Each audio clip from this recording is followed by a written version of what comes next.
आप नहीं जानती माँ, यहाँ उल्टी गंगा बहने लगी है। ससुर जी जब से रिटायर हुए हैं, मेरी सास और ससुर दोनों किसी फिल्म के हीरो हीरोइन की तरह अपने आप को जवान समझने लगे हैं। दिन भर हमारे घर के पास गार्डन में झूले पर बैठे बातें करते रहते हैं। उन्हें अपने पक चुके बालों का भी ख्याल नहीं रहता है और इस उम्र में उन्हें क्या ऐसा व्यवहार शोभा देता है।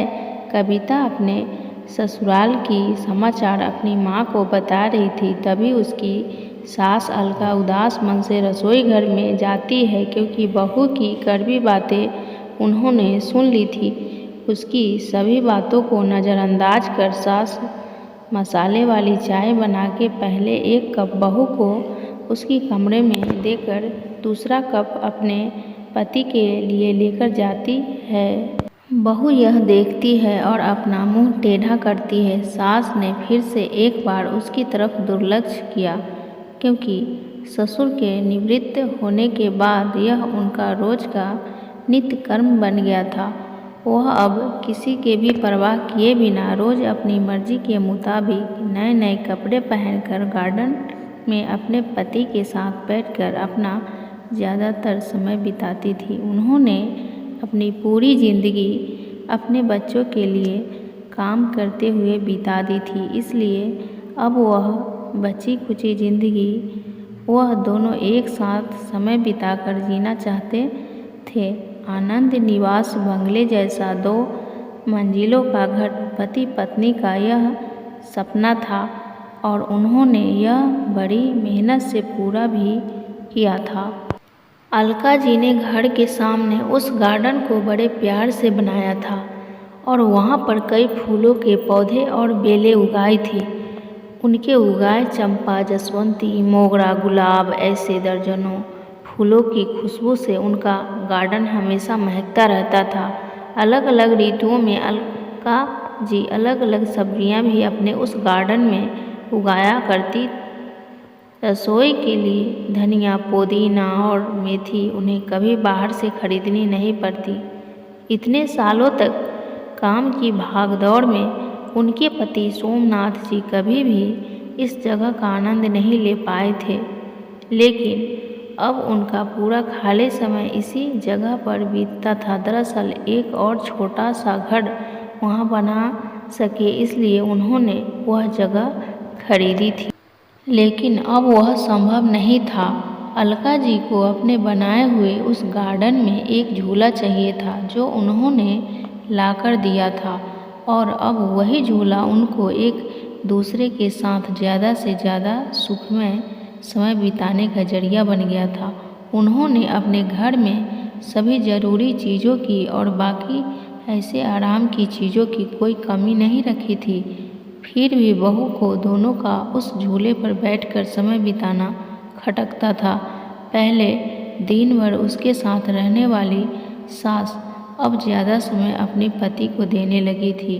अपने सास ससुर को टोंट मारने का एक भी मौका कविता नहीं छोड़ती थी।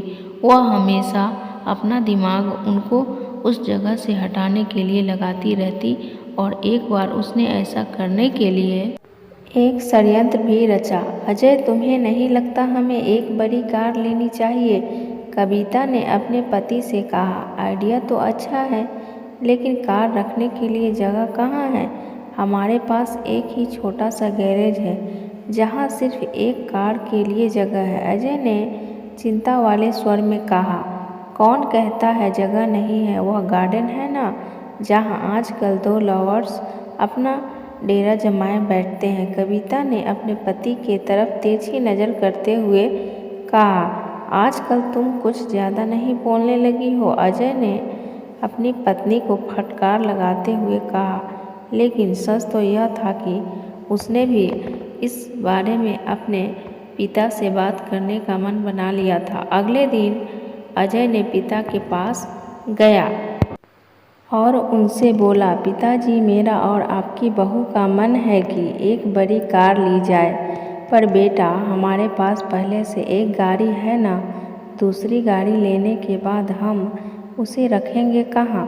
सोमनाथ जी ने कहा। पिताजी, इसी गार्डन में एक नया गैरेज बनाने का सोच रहा हूँ। कविता को इस गार्डन की कोई परी नहीं है और माँ भी भला अब और कितने दिनों तक गार्डन का ख्याल रखेंगी।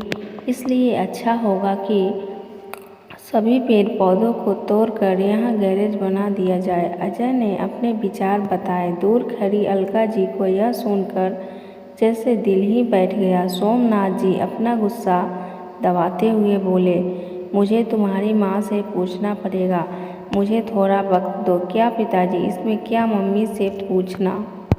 आप दोनों तो किसी का विचार करते ही नहीं हैं, दिन भर झूले पर बैठे रहते हैं बिना चार लोगों के बारे में सोचे। अब कविता घर में है, छोटे बच्चे भी घर में हैं और न जाने बाहर आने जाने वाले लोग भी तो आपको कैसे देखते हैं। आप किसी का विचार नहीं करते। अजय थोड़ा चिढ़ते हुए बोला। अंदर से कविता की बड़बड़ भी चालू थी। सोमनाथ कुछ नहीं बोल पाए। उस दिन बेटे और बहू ने बाहर से अच्छा खाना मंगाया था, लेकिन अलका और सोमनाथ जी के गले से निवाला उतरे न ऐसा हो गया था। उस दिन पूरी रात दोनों ही जागते रहे थे, लेकिन सुबह सुबह कुछ अच्छा विचार आने से सोमनाथ जी के चेहरे पर मुस्कान आ गई थी।